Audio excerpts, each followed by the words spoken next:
Saio hau Nafarroako gobernuak diruz lagundu du.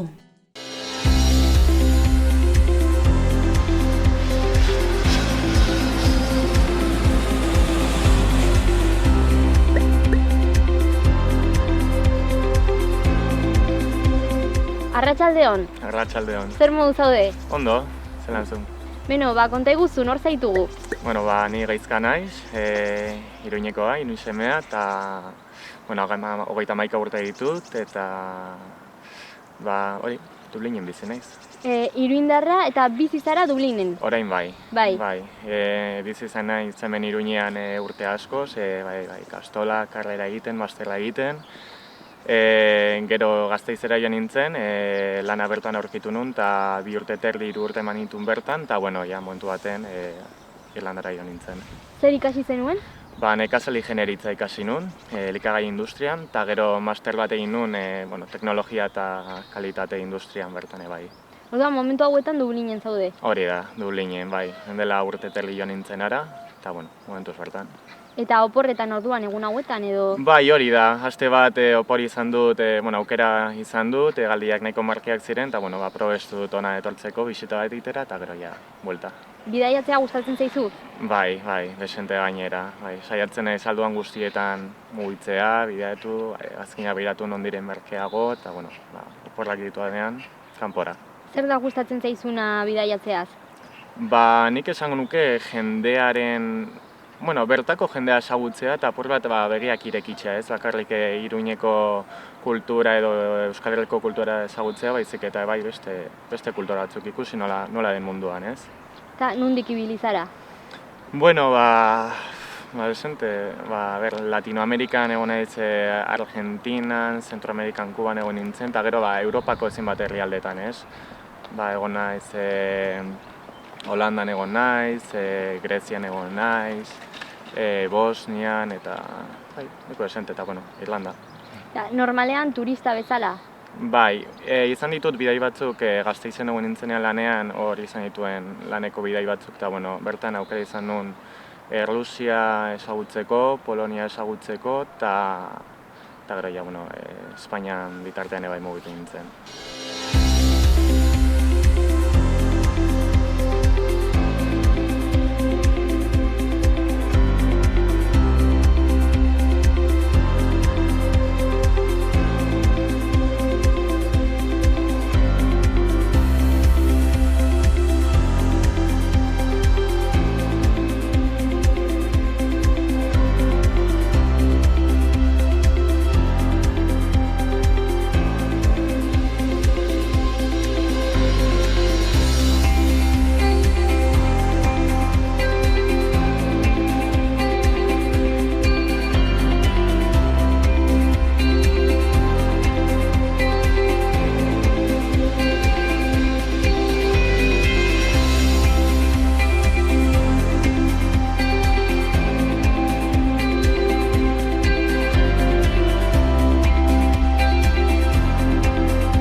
esan dugu urte bat eta erdi daramazulan. Hori da, joan nintzen 2017ko iraian, eta geroztik urte eta erdi pasata, bertan daraman. Aurreko atalean zure aurkezpenean ez dugu aipatu, baina duguna dantza taldekoa zara. Hori da, dugunako dantzari, ja momentu honetan dantzari hoia esango dut, ze ja ez dut dantzarik egiten bertan, baina bueno, bai txikitatik, 8 urtetatik bertan hasi nintzen, txikian, alai gaztean, gero ja handiko taldea pasa nintzen dugunara, eta bueno, Iruña utzi arte bertan egonez. Eta han Irlandan dantzatu egiten duzu? Dantza garaikide egiten dut bertan, apuntatu nintzen zeozer egitearren, eta bueno, dago da, pare bat egun, zeozer apur bat kirola egiteko, eta bertako eba ikusteko nolako den, klasek ingelesak bai, laguntzen dute asko. Bai, ara joateko arrazoia esan dugulako lana izan zela. Bai, lana eta lan esperientzia eta hizkuntza ikastea. Aldez aurretik hori Gasteizen egon nintzen lanean eta bertan ingelesa erabiltzen nuen, baina konturatu nintzen ezerla nahi nuen bezain noina, orduan erabaki nuen mugitzea eta ingelesa ikastea eta gero ja lanen ikastea. Han ingelesa hizkuntza ofiziala da? Hori da, bertan dute ingelesa eta gero Irish Irlandarra dute bigarren hizkuntza bezala, euskararekiko antzekotasuna duena estatusari dagokionez. Hori da, baina bueno, gutxi erabiliarren, ale ere saiatzen ari da apurka berreskuratzen, baina oraindik bide luze dago, baina bidean daude. Orduan antzekotasunak daude Euskal Herriarekin edo Iruñarekin ez dakit? Bai, badute, Irlanda eta Euskal Herria zenean biak zeltarrak dira, bigarren hizkuntzarena eta oso soziableak dira. Esango nuke biok irekia direla eta apur bat kultura, musika eta hori dana bertan airean dago eta orduan antzekotasun hori hartu dezakezu. Euskaldun asko daudean? Badira, desente gainera, bai, euskaldun desente. Nik uste hori erlazio hori dagoelako eta orduan erabakitzekotan Irlanda erabiltzen dute ingelesa ikasteko. Orduan zaila edo erraza izan zen egokitzea? Erlaza, plano pertsonalean erlaza izan zen, jendea zautzearena, Europako hiriribururik gazteena da eta horrek asko laguntzen du, jende gazte asko, leku askotakoak, orduan, erlaza da bertan jendea ezagutzea. Lan aldetik apur zaila izan zen hasieran, baina azkenean inportaz bazatzen non lan egin, azaitezke azkritik da gero gora egin nahiko asko. Orduan, ara joan zinen lan bila, ez? Lanarekin hemendik lotuta? Hori da, bai, Gasteitzekoa justo aprobestu nun bukatu zela lana eta erabaki nun abenturua berri bat hastea bertan, orduan ezer gabe joan nintzen ara eta esan nintzen etxe bila, lagun bila, lana bila, zerotik hasita. Eta nolakoa da hango mentalidadea lanari dagokionez? Nahiko mentalitate ona dute lan egiten duzun orduekin. Hau da, honekin esan nahi dut, puntualak dira gutxi gora bera hemen bezala, baina oso zorrotzak dira noiz bukatzen den lanarekin. Eta lana bostetan bukatzen baldin bada, bostetan bukatuko da. Gutxi gora bera, igual ordu erdi gehiago eman dezakezu, baina ez gehiago. Aldiz, nik hemen ikusten dudala askotan lana lusatzen dugula bukatzea erren, baina bertan ez. Oso zorrotzak dira lana eta bizitza bereizten. Zure egunerokotasuna nolakoa da? Berez, eta oso ezberdina hemen nuenarekin konparatuta. Astean zehar lan egin, goizetan, eskaldu bertan, jarraitu lanean. Eta gero arratsaldetan saiatu zer egiten. Izan daiteke etxuko gatzak egin, edo kirola egin, edo bertako jendearekin egin. Eta ebai aldatzen da, hasieran topaketak egiten dira zenbat tabernetan, bidaiatzen edo bertan bizi den jendearekin, jendeak ezagutzeko, kontaktuak egiteko oso garrantzitsua dela Irlandan. Eta, ja denboraekin, topaketa horietara gero eta gutxi goiaten zara eta ja zure lagunekin elkartzen zara. Eta gero asteburuak saiatzen gara beti nonbaitera joaten, edo posiblez baldin bada, Dublinen zeo zer egin. Orduan, dibertitzeko formak antzekoak? Bai, antzekoak dira. Bertan Irlandan, eguraldia dela eta berezikin eguan ez da posible kanpoan planak egitea, parkean egotean, arratsaldean igual, baina gaban izten dituzte gainera. Orduan, normalean da pub batean elkartu, Irlandako pub batean, eta bertan, zer trago batzuk hartu, zer jan eta hitz egin. Eta gero badira diskoteka batzuk, nahiz eta nahiko goiz hitz egin. Beti Guinessarekin eskuan? Guinnessa, baituzte bertan garagardo pilo bat, kultura handia dute eta bauzun hona aukeratu, baina Guinnessa famatuena da. Bai, ze jaki gehiago daude hangoak berezkoak? Ba, aurkitzen duzu Hop House garagardoa, dela Guinnessaren markakoa, baina, bueno, kasu honetan garagardo horia, normala.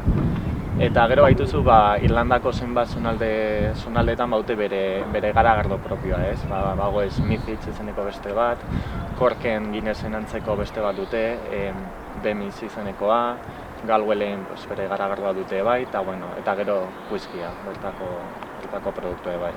Hori edarien artean eta janariari dagokionez? Bai, janariari dagokionez ez daude oso garatuak egia esan, baina, Inglaterratik ekarritako ohitura fish and chips, Irlandan oso finkatuta dago bai. Eta gero, lapikokoak, Irish stew eta horrelako kozidoak egiten dituzte, Guinessarekin, eta, patata, sobretodo, bertako produktua da, beraz patata modu askotan abiltzen dute. Entzun da neukan oso katolikoa dela? Bai, bada nahiko katolikoa, baina gero eta gutxigo. Eta hori ikusten da nola behintzat Dublinen eliza asko tabernetan edo beste zeo zertan transformatu dituzte. Baina, ikusten da ikastetxetan, bidez, ikastoletan eta bertako ikastetxetan oraindik mutilak eta neskak bereiztuta ikasten dute. Pare bat egonen dira danak elkarrekin ikasten dutena, baina bai, horlakoetan ikusten da.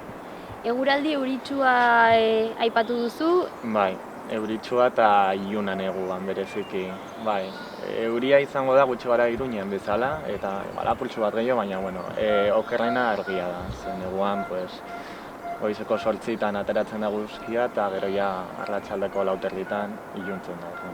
Zaila da. Neguan aldi zamarrak arte dugu argi. Bai, horregatik tabernen esan duzuna, bai, bira hori. Bai, hori da. Ez dago beste zer egiterik.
Orduan, urte bat eta erdi, orain hemen oporretan. Hori da. Hor jarraitzen duzu.